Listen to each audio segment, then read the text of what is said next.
Coyote? Well, so we've taken one leg to this, and that's the idea of the conversation, essentially get solutions, because we're all in this together. As they say, we're all in this ship together.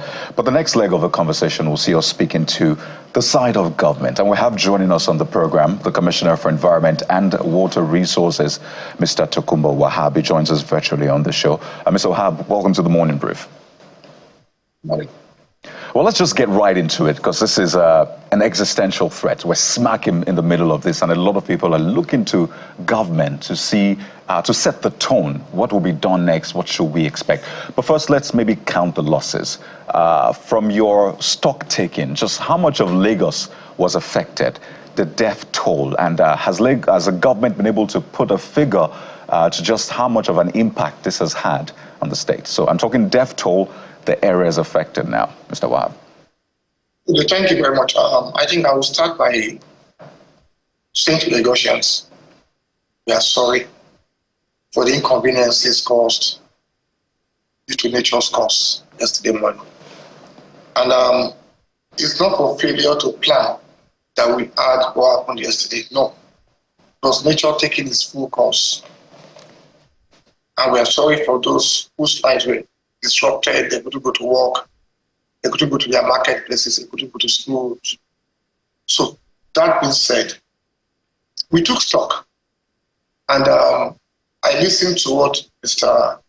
Vival said, and my response to start with will be, you can campaign in all the right way you want, but when it comes to governance, it's done in prose, which invariably meant the hard decisions will be done.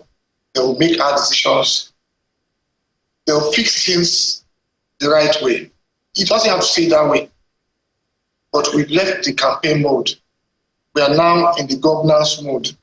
And he made it clear, for him, it's about politics. What's about the people of Lagos State, whose lives were impacted by what happened yesterday? Let me break it down. We've taken stock. For those on the island, we had the tidal level of the lagoon was up about 2-3 hours, because the rain was about 10 hours. So we said to them, this is a matter of flash flooding for those on the island, Ikoyi, PI, and the Lekki Peninsula corridor. That within 1 hour or two, the water will recede and things will get back to normal. On the Olokumeji junction, that's approaching third mainland, we had a flash flood situation on the leg of it. Interestingly, he said we did have our emergency team on ground. That is not true. The emergency team were on ground since around 4 a.m. I've been up since around 4 a.m. yesterday morning myself. And we said, look, this also give us 1 or 2 hours. And the videos showed, even at Yanoiba. So things were done the right way. But when it comes to nature, nature will take its course. What we have to do is to mitigate the impact of nature on the environment. And that was what we did yesterday. So for Lagosians, we are sorry for what happened. We are sorry for the disruption. We are sorry for the loss of life. They were not intended, nature took its course. And then we pushed back to mitigate and allow the water flow back to the lagoons. And for those on the upland of Alimosho, Ikeja, same thing happened. We had to put in place the resilient infrastructure. And the infrastructure were able to move the water out of the streets into the canal, and then they discharged them into the lagoon when necessary. You know, Mr. Wahab, we did ask Mr. Vival how much of nature contributed to this as against our conduct, and he was emphatic about our conduct, speaking of which he referred to sand filling in major parts of the state. He referred to Ilubiri. And, you know, I could also talk about what we know now as the Eco-Atlantic City project, of which 10 kilometers of land have been reclaimed for that big project in Lagos. So, and, you know, a few years back, Lekki residents pointed fingers at that project for being partly responsible, you know, for what they experiencing, and they're still experiencing it now. I'd like you to speak to that as, you know, part of what is responsible for this ongoing flooding, particularly because Lagos has been projected to be one of the cities that could disappear in the next 60 years, which Mr. Vival also referred to? Now, let me answer that question. Realistically, Eco Atlantic project saved the whole of Victoria Island. And I don't know where Vival was years back, when the whole of Ahmadu Bello stretch was consumed by the Babish, the old Babish we used to know. When the federal government then, all they do was pump money into it. But a solution came for us as a state when they built the Great Wall of Lagos to protect that corridor down to the Okonaja corridor. And I don't think that was the reason why we had flooding or flash flooding. Lekki Gardens, the video they showed, had a peculiar problem. Lekki Gardens discharges into 633 that runs from Shogotedo through the back of Cooperative Villa into and discharges to the Omu Creek. People had built on that part. We were there 2 Sundays ago. We served them to remove the contraventions. And we had meetings with Villa because we have to remove the culverts holding back the water on the alternative route to Villa on System 63. And that is ongoing. Now, if Mr. Vival says to you that reclamation had caused this flooding, it's just being clever by half. Lagos' whole size is 3,577 square kilometers of land. And we have 22 million people. Yes, are people doing reclamation? I will tell you yes. One was done on System 156. We've had meetings with them, and we've told them, you have to open up this channel. They have a COO. We are not disputing their COO. That's around conservation and Orchid Road area. We said to the developers, kindly let us run the canal through this your COO system. Houses have been built up. So it's just a matter of cherry-picking the truth and cherry-picking what he wants to tell the people, and then whistleblowing against the government. Because it's a coastal state. For a coastal state that is above sea level, slightly above sea level, we are going to experience flooding like it's done all over the world. And the fact also is that global warming is real and climate change issues are real. We as a people must also learn to take ownership. People woke up daily. You saw a video yesterday, you saw a picture of a woman and her husband. They took their bin and discharged it into the drainage system. He is saying to us, yes, we have not created an avenue for that. That's also not true. People just choose to be brazen, believing there are no consequences. That is not true. Things have changed. So for us as a state, we keep building the infrastructures to save us from the impact of climate. But are we going to have flash flooding? I'll tell you yes. All right, and within 2 hours, it will ease off. Mr. Wahab, on the fact is that we're seeing these things happen. So 2 questions in one. I'm seeing the water around the railway area. Shouldn't that maybe be prevented as much as possible in the design? We expect that should have been envisaged and something should have been done to ensure that it's not as bad as we saw it. So my second leg of the question is, do you think government has really done enough? Which is his argument. He said the government is not forward thinking. I'm using his words now. So it's the repeat and rinse situation. Demolish the building, create drainage and wait. Okay, he's entitled to his opinion. Opinion is I can ask, everybody does have one. You may be a good architect, but when it comes to urban planning issues, you have to know about it. You may be one of the best architects in the world. You'll be good at drawing houses, drawing designs, but when it comes to environmental issues, possibly you don't know anything about it. You see, did we have flash flooding around the state yesterday? I'll tell you yes. Did we provide the infrastructure to discharge the flood water, the storm water? I will tell you yes. And that is why if you had gone back there 1 or 2 hours after, you won't see the water anymore. It receded. The rain was for about 10 hours yesterday, and it was very heavy. It's the heaviest I'm going to have in July, by the way. 26.9 mm. So if Mr. Bible believes it's about rhetoric, I'll tell you it's a no-no. It's about doing the hard work on ground. Do we have flash flooding? I will still say to you, yes. Are we going to be experiencing flash flooding when the rain is heavy? I will tell you yes. But have we put in place resilient infrastructure? I will also tell you yes. And we have the manpower on ground to support the system and push out. Excuse me, please. And push out where there is need for that. I also tell you yes. You asked the question with a lot of yes, yes, yes. I understand. I know what flash flooding is. We all know what it is. My question is, could the government have done better?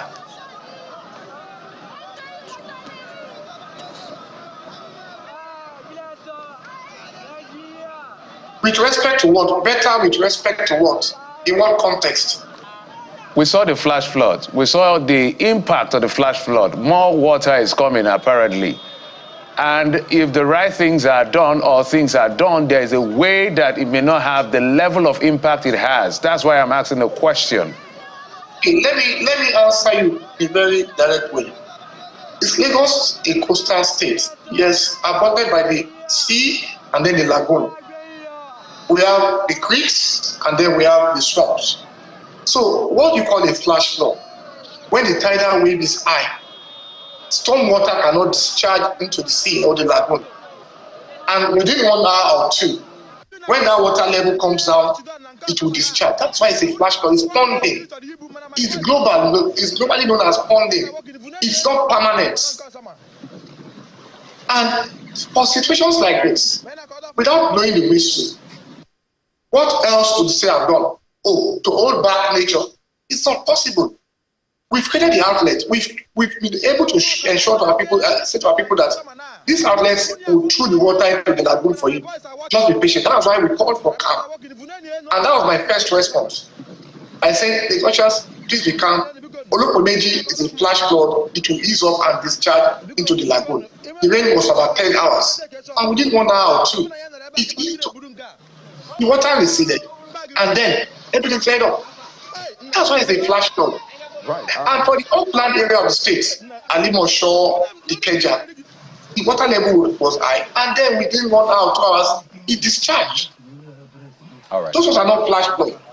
Oh, it was the water level. So the essence of this conversation also is to have everybody on board, really, and sort of help everyone know what their responsibility is from the government to the people, not in terms of throwing blames. But yes, if there are ways that balls were dropped or people dropped the ball, would by all means call them out so that we can do better next time.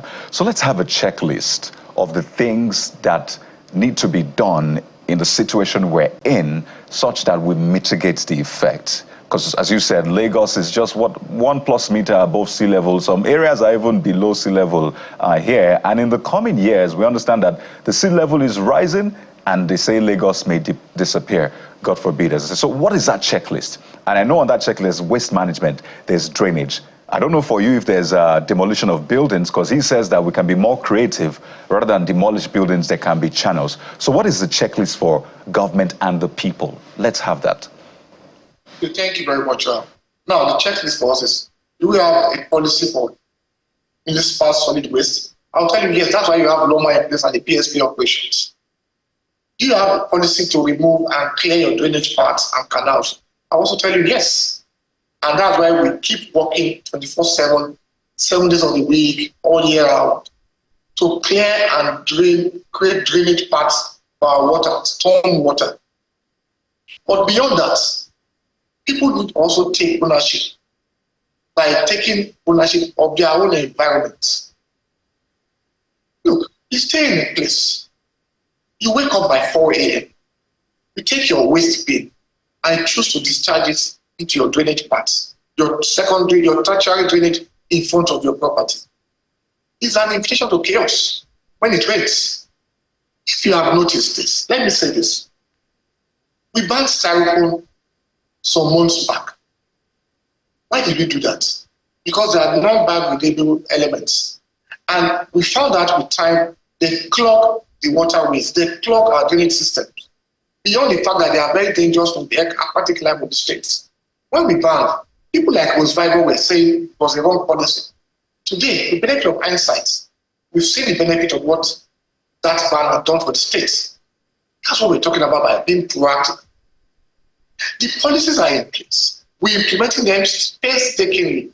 If we have to remove properties on our channels, collector part, canal part, we do them by serving the requisite notices. We don't just do them because whimsically we choose to do them. We do them because we have to do them to save the state from flooding. In October last year, after serving notices to people around Dongo, Mobile, at Okota, at Ikotarada, we went and we had to open System 44. That saved the whole 12 villages on that axis and properties. People like Osvaldo were doing the dog mystery and they were just in politics. He came on air now to say Ilubiri is flooding at energy. That meant he's living in the past. In truth, there is a pumping station at Ilubiri, pumping water out of Adeniji. There is a concrete lined drainage system taking the water into the lagoon. The truth is, the most part of Orini and Adeniji are low-lying areas. And at low-lying areas, when the water level is high, it will backflow to the area again. So what we're doing is pumping the water out. And to say the state doesn't have a wetland policy, it's also very wrong and very political. There is a wetland policy. And that is why we have said to them in the Ministry of Environment, you can build on a wetland. We're not allowing them to build on a wetland. If anybody has got to build on a wetland, you'll be sure they don't have an approval from the Ministry of Fiscal and Urban Development. So we should try and limit the politics and face addressing the human issues. And human issues are very straight. But Mr. Wahab. Excuse me, the human issues are very straight. Will nature take its course? Oh yes. Can we mitigate it by creating infrastructure? Yes, the state is doing that. Can we as a people also embrace nature?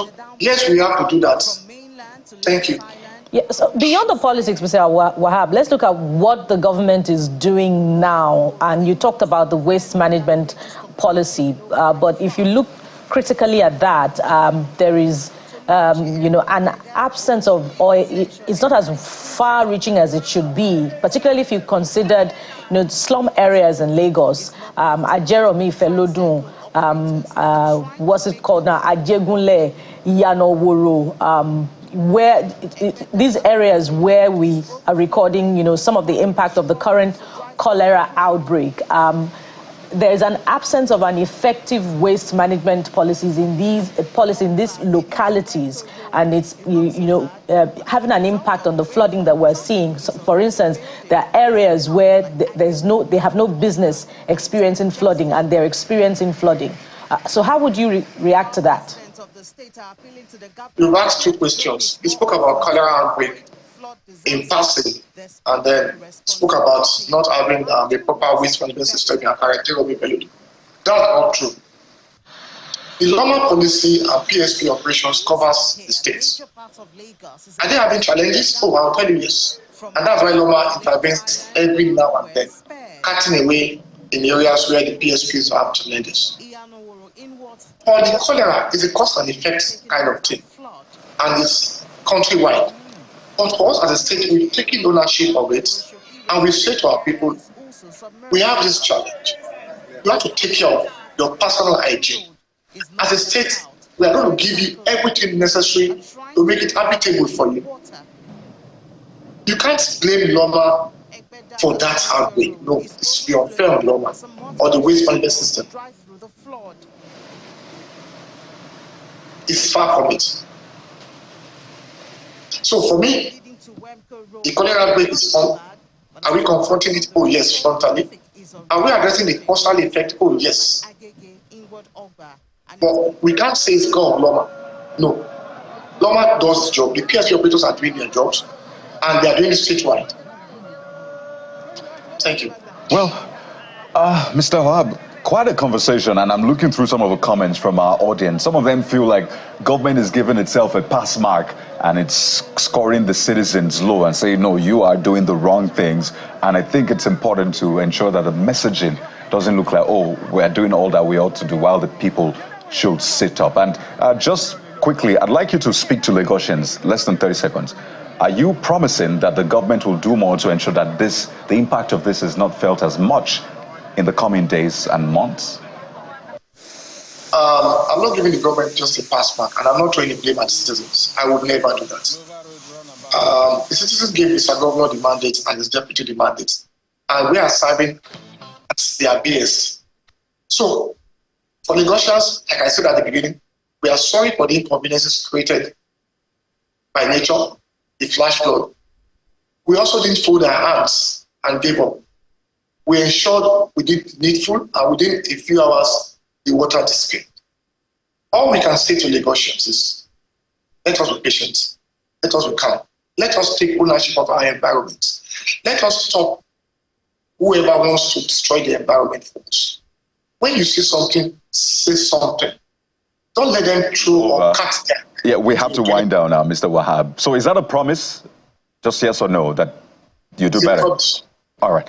There you go. We've been speaking with the Commissioner for Environment and Water Resources, Mr. Tokunbo Wahab. Thank you for your time. And by all means, let us work together to fix this. Thank you, and we wish you the best. Thank you. We'll take a moment now. When we return, we'll turn our attention to yet another important matter. It's about the food on your table from the farm. Stay with us.